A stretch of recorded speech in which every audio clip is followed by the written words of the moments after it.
Antes de finalizar la Segunda Guerra Mundial, los países más poderosos liderados por Estados Unidos e Inglaterra se reunieron en territorio norteamericano para definir el nuevo orden económico mundial de la posguerra. En esa reunión se crearon dos instituciones, el Banco Mundial y el Fondo Monetario Internacional, cuyos objetivos eran la prosperidad económica del mundo, el aumento de la producción y la generación de empleo. 50 años más tarde, la mayoría de los países latinoamericanos que aplicaron las políticas del FMI atraviesan intensas crisis económicas y sociales y deben soportar la injerencia del organismo internacional que los presiona para que paguen sus deudas. ¿Por qué las naciones de América Latina tan ricas en recursos han llegado a esta situación? ¿Acaso solo han sido víctimas de administradores corruptos y gobiernos ineficientes? ¿O existe un plan diseñado desde los centros financieros de poder para someter a todo un continente, utilizando al Fondo Monetario Internacional como la herramienta ideal para llevar a cabo este objetivo?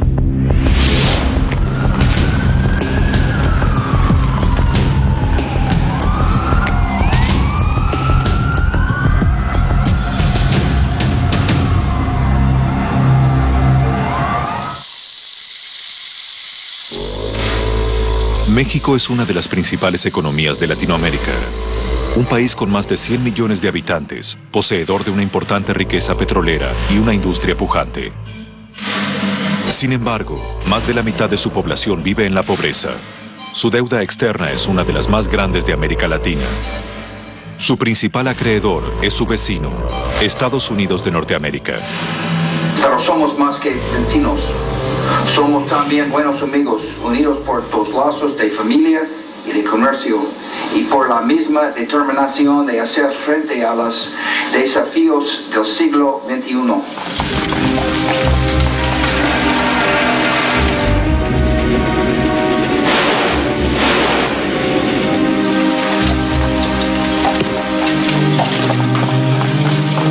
La historia de México está marcada por revoluciones, héroes populares y una feroz resistencia a los intentos de dominación extranjera. La Revolución Mexicana de 1910, liderada por Francisco Madero, Pancho Villa y Emiliano Zapata, entre otros, derrotó a la élite terrateniente gobernante y tiempo después instaló un gobierno popular que incluyó dentro de sus prioridades combatir el hambre y la miseria. Entre las medidas adoptadas, se decidió suspender el pago de la deuda externa, que ya por ese entonces poseía la nación. Tiempo más tarde, en 1929, las distintas corrientes revolucionarias dieron nacimiento al PRI, Partido Revolucionario Institucional, que iba a gobernar la nación por 7 décadas. Mientras tanto, México continuaba sin pagar su deuda. México se va a quedar sin pagar su deuda ni sus reclamaciones desde 1914 hasta principios de los años 40. Esa sí que es moratoria, ¿eh?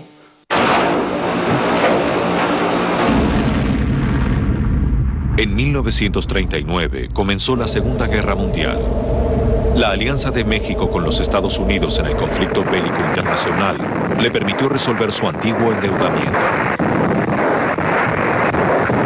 Y México va a entrar a la Segunda Guerra Mundial del lado norteamericano. Y es entonces cuando se arreglan los problemas de la deuda. La guerra es una coyuntura perfecta. Mejor no nos hubiera podido ir. Y políticamente, bueno, se forja por primera vez en nuestra historia una alianza formal con Estados Unidos. Así que ese es el momento adecuado. Hablaban ustedes de deuda externa, ¿qué tal si la arreglamos ahora? ¿Y qué tal si la arreglamos pagando nada más el 10% de lo que debíamos? De acuerdo. Estados Unidos está de acuerdo y nosotros cobramos bien la Segunda Guerra Mundial. En 1944, en el ocaso de la guerra, las potencias aliadas se reunieron para definir el nuevo orden económico mundial. Y en la Conferencia Monetaria de las Naciones Unidas nació el Banco Mundial y el Fondo Monetario Internacional. En New Hampshire se reúnen representantes de 44 países aliados y asociados para la inauguración de la Conferencia Monetaria y Financiera de las Naciones Unidas. Estas reuniones fueron concebidas para promover el comercio en el mundo de posguerra y para crear las bases de una paz duradera.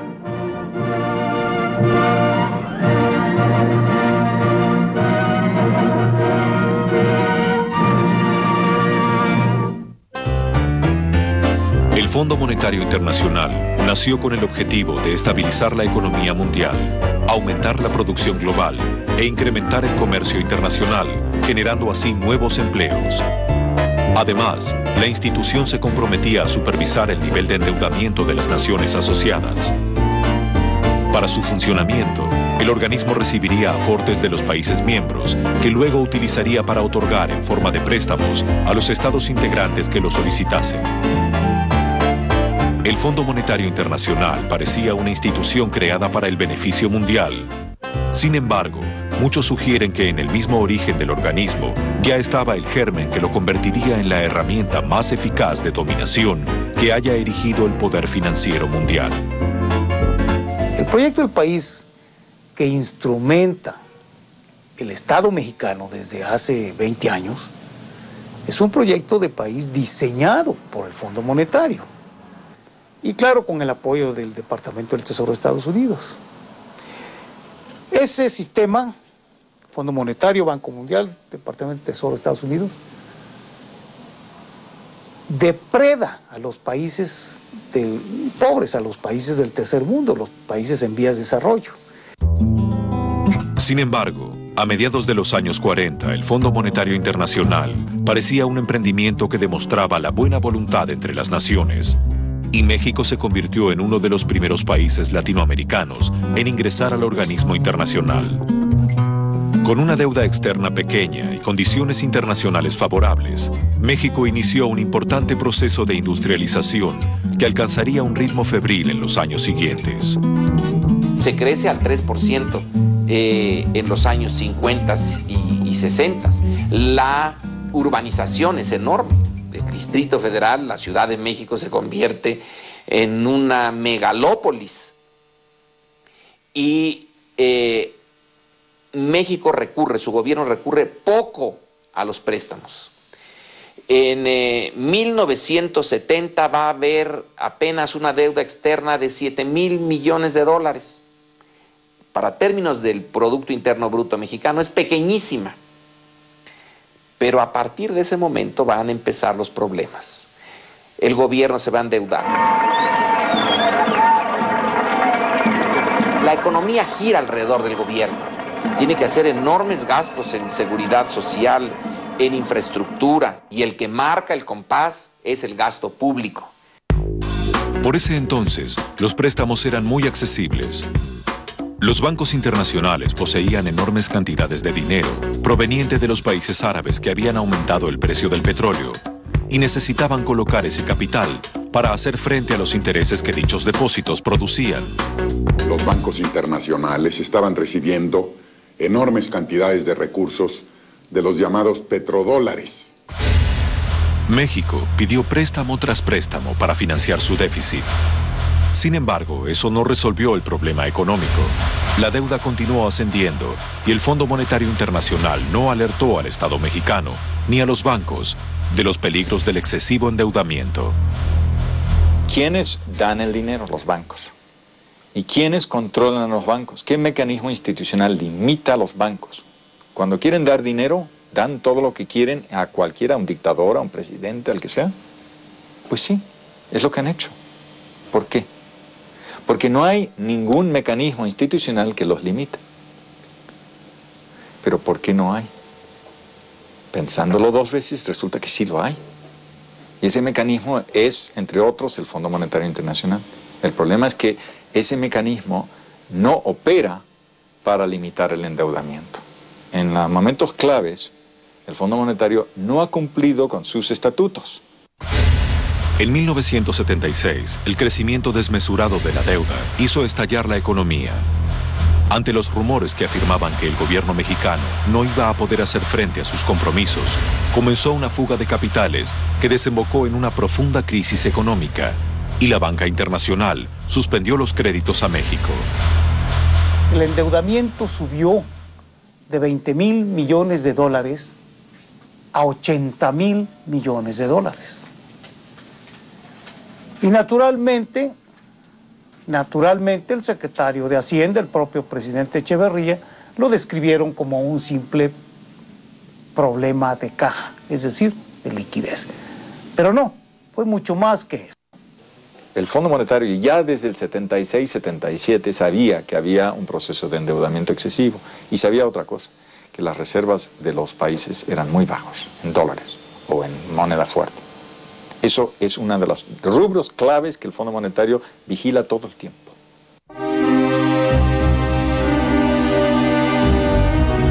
En medio de la crisis, México asistió a un cambio de gobierno. El presidente Luis Echeverría del PRI dio paso a José López Portillo, perteneciente al mismo partido político. Las dificultades económicas parecían no tener fin. El país se hundía en la miseria y la desesperación cuando aconteció un milagro, un golpe de suerte único e inesperado.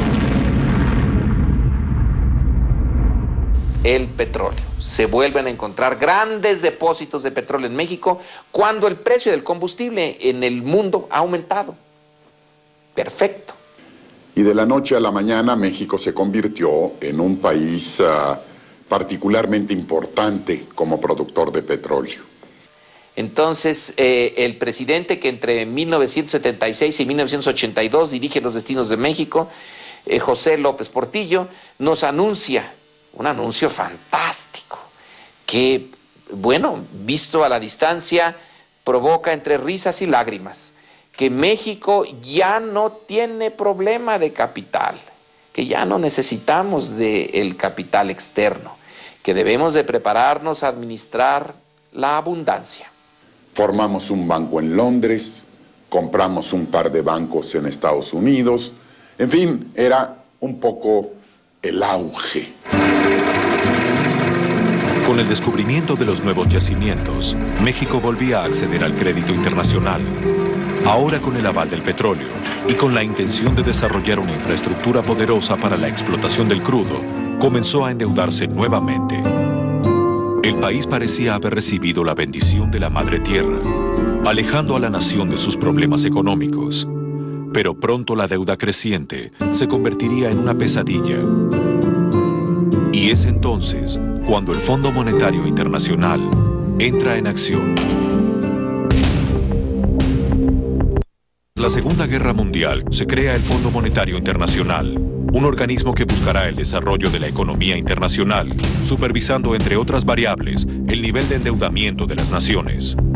En 1970, la economía mexicana se estanca y el gobierno recurre a préstamos de la banca internacional con la intención de reactivarla. El Fondo Monetario Internacional, olvidando sus estatutos, no alerta al Estado ni a los bancos del peligroso sobreendeudamiento mexicano y estalla la crisis. Sin embargo, ocurre un milagro. En la zona del sudeste mexicano se descubren importantísimos yacimientos de petróleo y el país se convierte de la noche a la mañana en una rica nación. Mientras tanto, en Estados Unidos, el actor Ronald Reagan se convirtió en el nuevo presidente norteamericano. La potencia mundial afrontaba una profunda recesión económica y para combatirla se decidió aumentar las tasas de interés.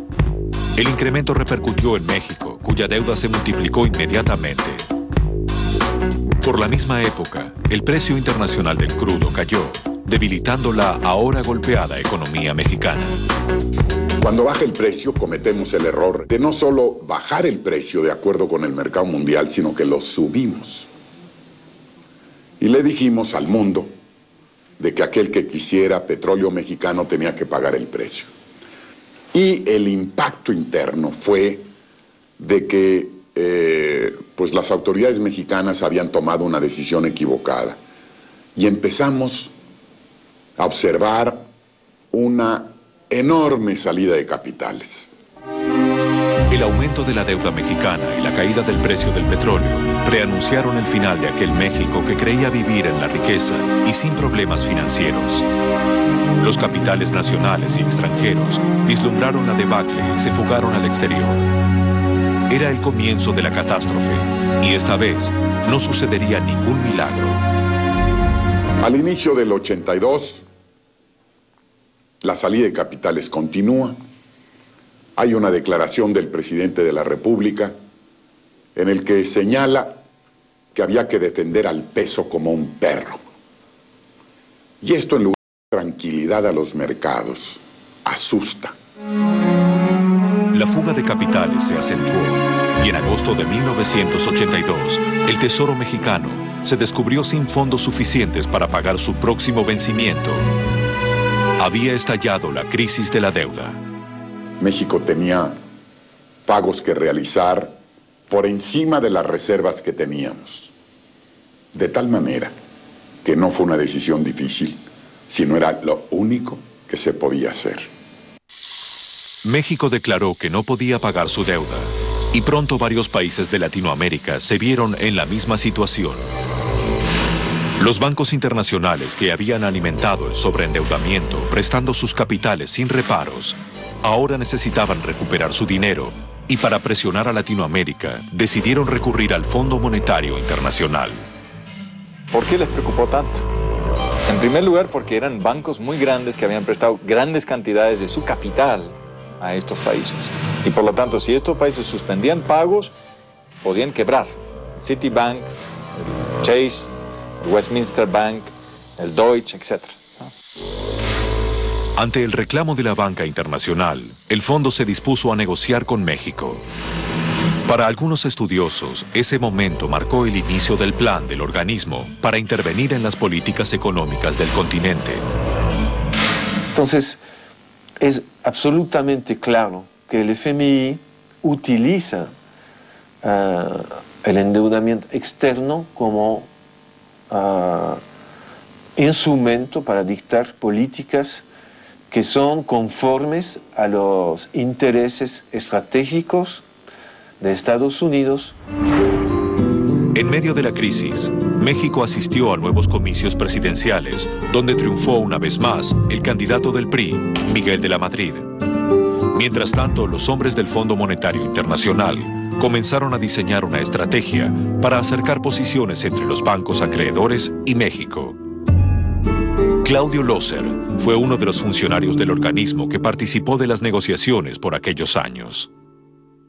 Yo, como departamento de área, digamos, o representante de departamento de área, o nosotros los que trabajábamos con los países, teníamos, aunque no lo crea, gran simpatía y queríamos ayudar absolutamente a los países. Se busca una solución que sea lo más cooperativa posible, donde, claro, los países tenían una situación muy difícil, tenían que incurrir los costos que habían de todo este proceso de ajuste, pero donde se organiza la actividad con el fondo en el centro para que los acreedores puedan mantener el flujo de recursos para que no haya una gran, digamos, una debacle financiera internacional. El presidente de la República no quería que fuéramos al Fondo Monetario Internacional. Y no quería porque él sabía perfectamente lo que implica acudir al Fondo Monetario Internacional. En aquellos meses o semanas había una presión en México por declarar la moratoria, es decir, suspender en forma total el pago de los compromisos con la banca privada internacional. El propio presidente de la República en alguna ocasión me insistía en que este era el camino que debíamos seguir. Le expuse argumentos de carácter económico y financiero que no lo convencieron, hasta que en algún momento se me ocurre usar un argumento que fue definitivo. Le dije, señor presidente, el pueblo mexicano consume tortilla como base fundamental de su alimentación. La mitad del consumo de maíz en México es maíz importado. Normalmente lo traemos o con crédito o con el dinero que tenemos en caja. Hoy no tenemos dinero en caja. Y si declaramos la moratoria, nadie nos va a prestar un quinto. En 2 meses no hay maíz en México y el pueblo de México no tendrá tortillas, que es su alimento fundamental. México comenzó a negociar con el fondo para poder continuar pagando su deuda con la banca internacional. El organismo le otorgó nuevos créditos a la nación, pero a cambio impuso una larga serie de condiciones. Desde ese momento, la injerencia del fondo en la economía mexicana se iba a acentuar profundamente. El presidente de la Madrid fue el primero en abrir unilateralmente la economía de México al mundo, sin contrapesos, sin mecanismos de protección, sin previos estudios de impacto. Simplemente de la noche a la mañana abrió la economía de México al mundo. Naturalmente la economía mexicana fue inundada por otros intereses. Entonces, al abrir la economía, el presidente de la Madrid empezó a deshacerse de las paraestatales, a venderlas a amigos, a cofrades, a grupos de poder del sector privado, inclusive del sector político, y ocurrió inclusive un fenómeno terrible. Yo, presidente, te decía, te vendo esta paraestatal y no tienes dinero para pagármela, yo te presto el dinero. Naturalmente hay muchas paraestatales que se compraron en esas condiciones y el Estado mexicano nunca recibió nada. Pero el tesoro mexicano, más valorado por el poder económico internacional, era su petróleo, explotado por la compañía estatal Pemex. Hay un momento en el que estamos analizando que no teníamos dinero, que andábamos pidiendo prestado. Voy a Washington y me entrevisto con el secretario del Tesoro, que era James Baker. Y me plantea el señor Baker, ¿por qué no vende usted Pemex? Entonces me quedo callado. Pemex pues, es la industria petrolera, que en México es no solo la industria petrolera, sino es un símbolo nacional. Y después de un minuto, digo, de acuerdo, vendemos Pemex. Y no queremos dinero por Pemex. Lo que quiero es que a partir de que firmemos el contrato, el águila americana, en todos los documentos, en todos los símbolos, va a aparecer sin el ala derecha. Entonces me volteó a ver y me dijo, entiendo, no se volvió a tocar el tema. A mediados de los 80, luego de los acuerdos con los organismos internacionales y los bancos acreedores, la economía mexicana había logrado cierta estabilidad. Pero un año más tarde, una nueva baja en el precio del petróleo golpeó aún más a la economía mexicana. Y esto, pues, nos provocó un agujero enorme en el manejo de la economía. Y ahí entramos en posiciones diferentes, contrapuestas, el secretario de Hacienda, que era yo, con el secretario de Programación y Presupuesto, que era Carlos Salinas de Gortari. El licenciado Salinas sostuvo la tesis de que habíamos recortado ya demasiado el gasto, que no se podía hacer eso y que deberíamos compensar el hueco, el impacto de la caída en el precio del petróleo con endeudamiento externo. El presidente Miguel de la Madrid se inclinó por la propuesta de Salinas de Gortari y Silva Herzog presentó su renuncia. Era el comienzo de un vertiginoso ascenso. Pero yo siento que Salinas, como miembro de ese gabinete del presidente de la Madrid, ya estaba pensando en la integración de la economía de México a la de Estados Unidos. No obstante que no era ni siquiera candidato a la presidencia, pero sus aspiraciones a la presidencia eran notorias.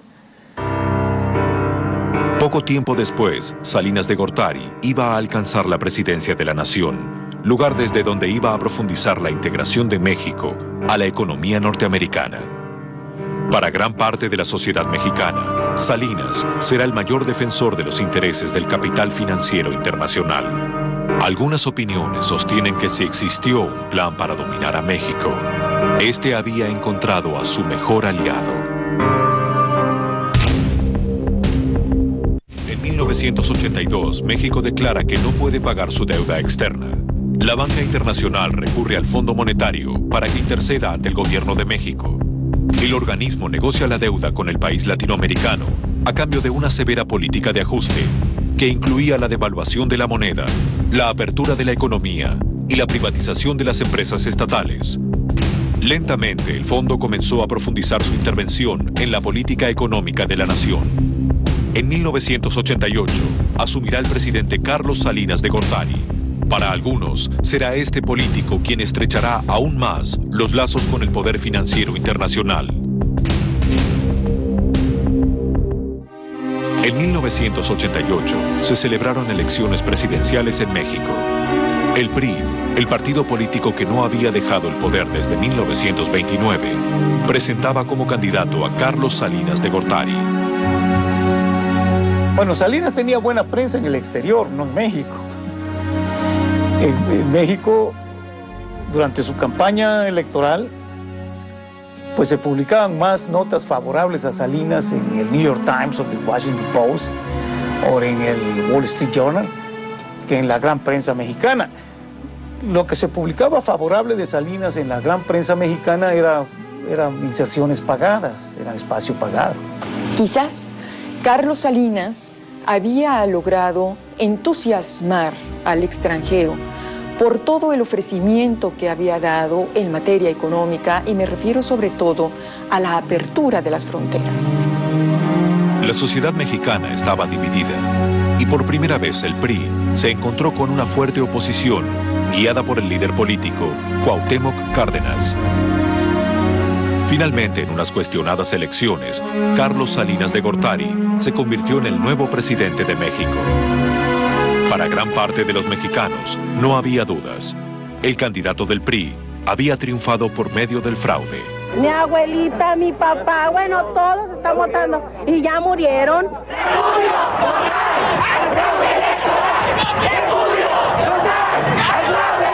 Es un fraude colosal, sin precedentes.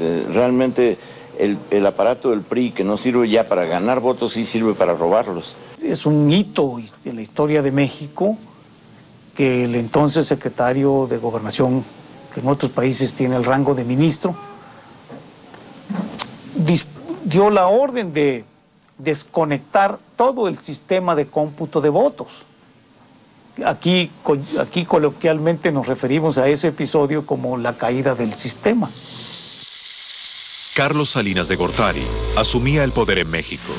Mientras tanto, en Estados Unidos se redactaba el Consenso de Washington, una serie de políticas económicas que iban a regir los destinos de Latinoamérica durante la década del 90. El Tesoro norteamericano define una política y el FMI, el Banco Mundial, aplican esa política. Eso se llama el Consenso de Washington. En el Consenso de Washington quedaban plasmadas todas las medidas económicas que el Fondo Monetario Internacional había comenzado a imponer a los países del continente tras la crisis de la deuda de 1982. El supuesto plan para controlar a América Latina había escrito su carta orgánica. Cuando apareció la crisis de la deuda, muy rápidamente, el gobierno norteamericano descubrió que la deuda era un excelente mecanismo para obligar a los países de América Latina a que hicieran lo que ellos creían que era correcto. Esto apareció a mediados de la década del 80, un secretario del Tesoro, Baker, empezó a plantear, vamos a darle apoyo a la refinanciación de la deuda contra reformas estructurales, ¿sí? Siguió durante varios años con esto y terminó en los años 90 en que se escribió esto que se llamó el Consenso de Washington.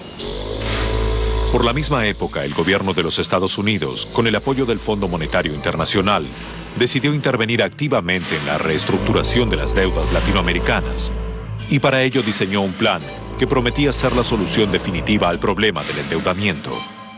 El Plan Brady. México fue el primer país de la región en adoptarlo. Los invito, compatriotas, a que ahora entonemos juntos, de pie y con orgullo, nuestro himno nacional.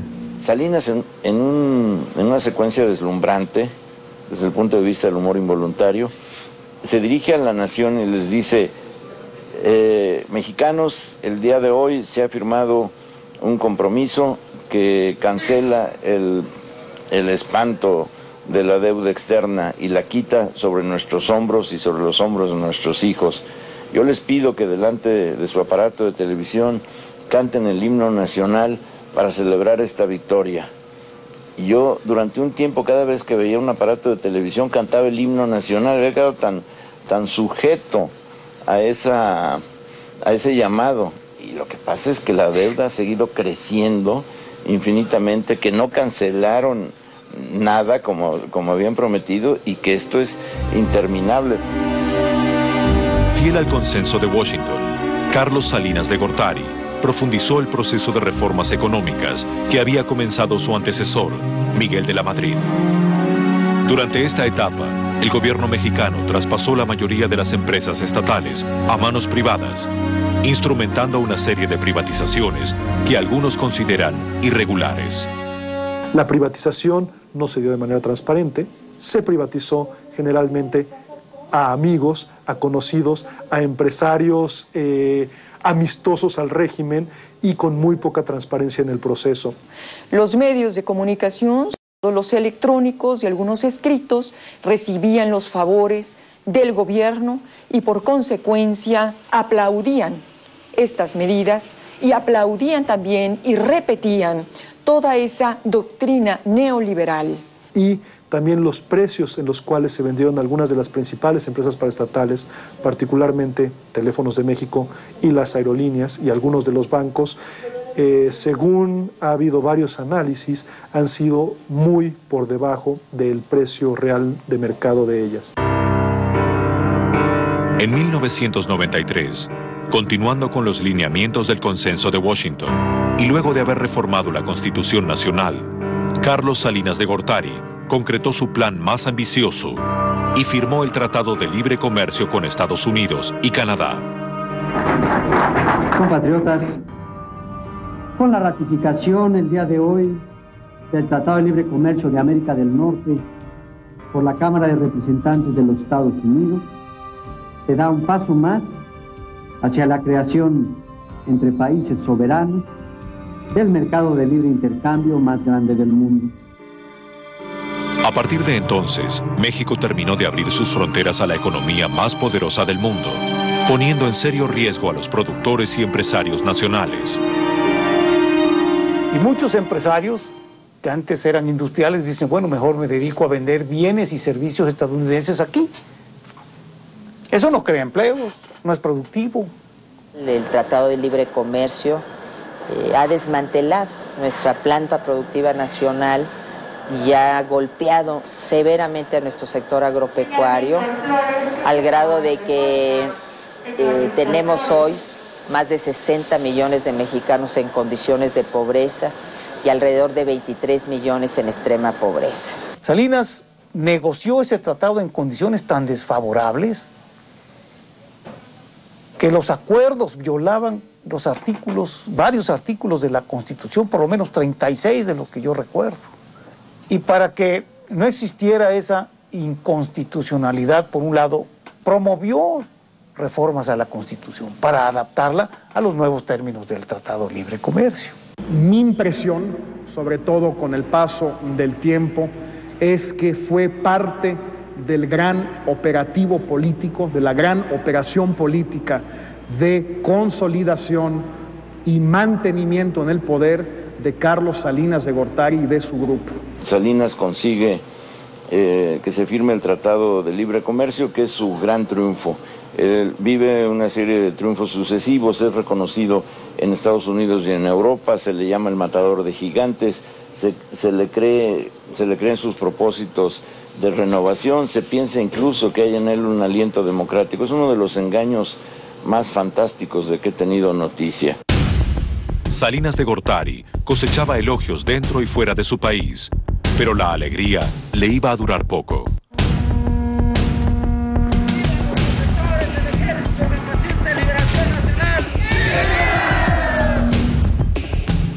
El 1 de enero de 1994, el mismo día en que entraba en vigencia el tratado, un grupo de rebeldes armados hizo su presentación pública al tomar el poblado de San Cristóbal de las Casas, en la zona de Chiapas, manifestándose, entre otros reclamos, en contra de las políticas neoliberales del presidente. Hoy, el usurpador Salinas de Gortari, quien se autodenomina presidente de la República Mexicana, miente al pueblo de México diciendo que sus reformas al artículo 27 constitucional reflejan el espíritu del general Zapata. Miente el Supremo Gobierno. Bajo el manto del neoliberalismo que ensombrece nuestros suelos, se encarcela y asesina a todos aquellos campesinos que luchan por sus derechos agrarios. Las políticas neoliberales y el Tratado de Libre Comercio que auguraban bienestar y prosperidad para México se habían topado con el primero de una serie de escollos que iban a opacar la imagen de su ejecutor.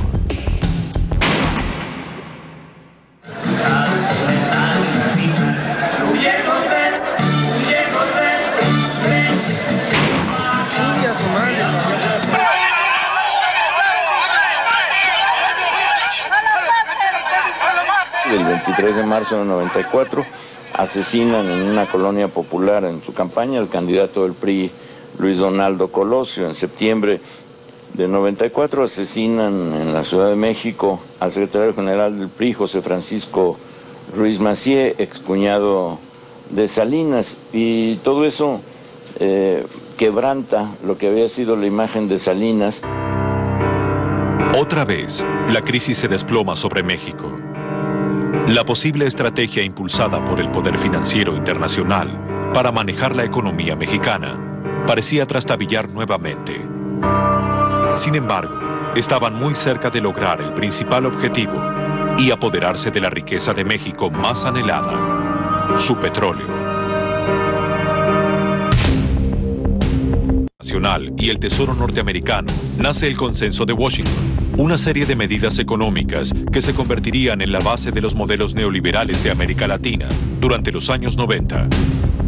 En México, su presidente Carlos Salinas de Gortari se presentó como un apasionado defensor de dichas políticas. Y en 1993 firmó un tratado de libre comercio con Estados Unidos. Pero muy pronto, una profunda crisis económica iba a sacudir nuevamente al país. El Tratado de Libre Comercio con Estados Unidos y Canadá significaba para el gobierno de Salinas de Gortari un verdadero logro, pero no todos opinaban lo mismo. En Chiapas, el subcomandante Marcos, junto a sus hombres, se rebelaron manifestándose en contra de las políticas neoliberales del gobierno, entre otros reclamos. Pocos meses más tarde, lejos de la selva, pero muy cerca del poder, el asesinato del candidato presidencial por el PRI, Luis Donaldo Colosio, sacudió a la nación. Los mercados financieros comenzaron a alarmarse y lenta, pero persistentemente, se inició la fuga de capitales. En medio de una crisis política y económica que se agudizaba día a día, se realizaron las elecciones presidenciales.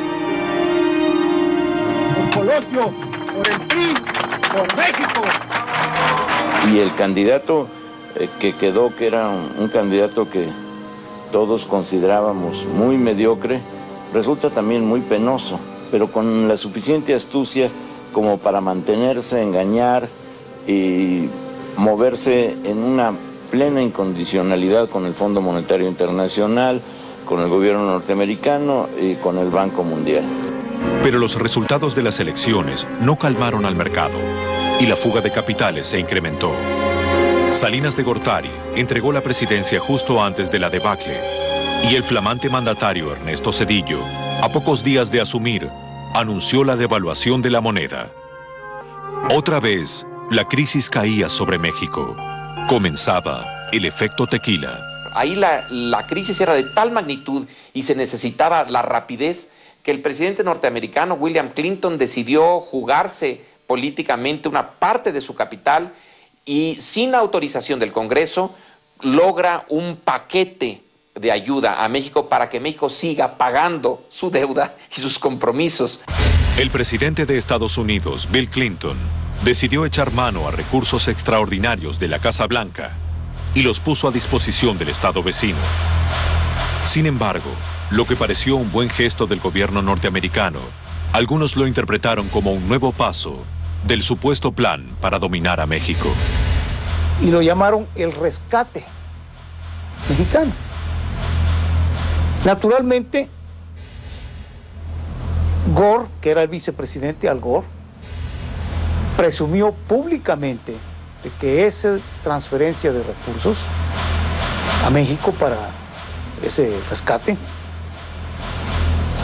era un gran negocio para Estados Unidos. Y lo explicaba. Los intereses. Estados Unidos gana tanto por los intereses de esos dineros que les prestamos a México para salir de su crisis. Desde luego México no salió de su crisis. Sin embargo, la mayor ganancia que obtuvo el poder financiero internacional tras la crisis fue el control de la riqueza más valorada por el poder económico: el petróleo.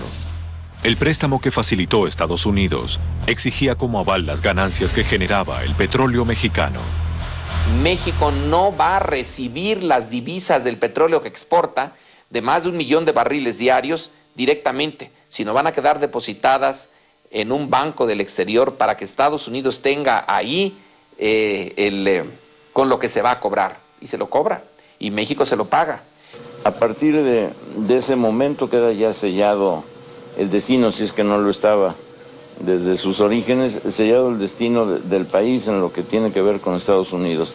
Es la sujeción, no importa de qué manera tan brutal esté operando a favor de los norteamericanos el Tratado de Libre Comercio, no importan las exigencias, no importan las demandas de sujeción, no importan los intentos de convertir a México, aparte de México, en un basurero tóxico. Nada de eso importa porque la dependencia es absoluta. En los años siguientes, México continuó enfrentando la crisis del efecto tequila, con devaluación de la moneda, ajuste feroz del gasto público y un salvataje financiero al sistema bancario, que el gobierno de Zedillo luego transformó en nueva deuda pública. Los recursos otorgados por el Fondo Monetario Internacional y los Estados Unidos para combatir la crisis también profundizaron el control extranjero sobre la economía del país. El gobierno de Zedillo, más que ni ningún otro, precisamente por la protección que le tuvo que dar Washington y la protección que le tuvo que dar el Fondo Monetario Internacional, tuvo que apegarse de una manera muy estricta a los dictados de los organismos financieros internacionales. Y que eso llevó a México, y ha llevado a México hasta ahora, a un deterioro muy importante, no solamente en el terreno económico, sino del terreno económico y por consecuencia dentro del ámbito social. Ha habido en estos últimos años un fuerte, grave, trágico empobrecimiento de la sociedad mexicana. Fue un sexenio de desempleo, fue un sexenio de cierre de empresas, fue un sexenio de mucha agitación política y social, y fue un sexenio de reformas a la ley electoral, las de 1997, que permitiera la llegada de Fox a la presidencia de la República. Si llevamos con estos malos conocidos 70 años, no podemos seguir de mal en peor. Ya es hora que los mexicanos conozcamos lo bueno. Nos merecemos un México diferente. En el año 2000, luego de 71 años de gobernar en forma ininterrumpida, el PRI pierde los comicios y Vicente Fox se consagra como el nuevo presidente de los mexicanos, prometiendo combatir la corrupción, la pobreza y el desempleo, y asegurando un crecimiento formidable de la economía. Nacía una nueva esperanza. Sin embargo, a poco de asumir, el presidente Fox ratificó el rumbo económico de sus antecesores y continuó aplicando las políticas del agrado del Fondo Monetario Internacional. Es una continuidad porque el presidente de la alternancia, el presidente Fox, se ha montado sobre el viejo proyecto de país de corte neoliberal, el que se le impuso al Estado mexicano desde el exterior, lo impuso el Fondo Monetario Internacional. Detrás de las exigencias durísimas del Fondo Monetario está la promesa de que esto va a funcionar. Y va a funcionar, ¿pero en qué sentido? Lo que estamos viviendo día a día, cotidianamente, es la existencia de una economía que no crece, de una economía que no produce los empleos que se necesitan y de una concentración de la riqueza que es francamente inaceptable desde el punto de vista moral, pero probablemente no funcionará en el largo plazo. Es el problema que se intentó resolver con la Revolución Mexicana. Se dijo que se iba a resolver, se dieron recetas para resolverlo. Se atenuó y ha vuelto. 1, 2, 3, 4, 5, 6, 7,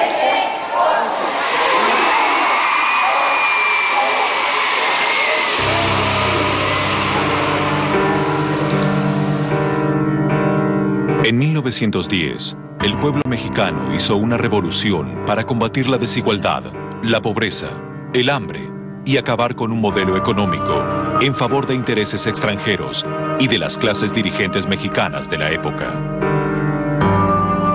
100 años más tarde, la economía de México se encuentra bajo el dominio de los grandes grupos financieros internacionales. Si todo fue parte de un plan para apoderarse de las riquezas de México, tal vez nunca lleguemos a saberlo. Quizá una de las evidencias sea la realidad que deben enfrentar cotidianamente muchos mexicanos. La misma realidad que nos dice que ni las recetas del Fondo Monetario Internacional, ni el Tratado de Libre Comercio, ni el Consenso de Washington resolvieron la pobreza, el desempleo, la exclusión de millones de habitantes. Son millones de personas que no tienen para comer, no tienen vivienda, no pueden estudiar, trabajar, tener atención médica, agua potable, automóvil, heladera, teléfono, vacaciones. Son millones de personas que, aunque las voces del poder financiero digan que México está entre las primeras economías del mundo, un día pueden volver a estallar, como en 1910.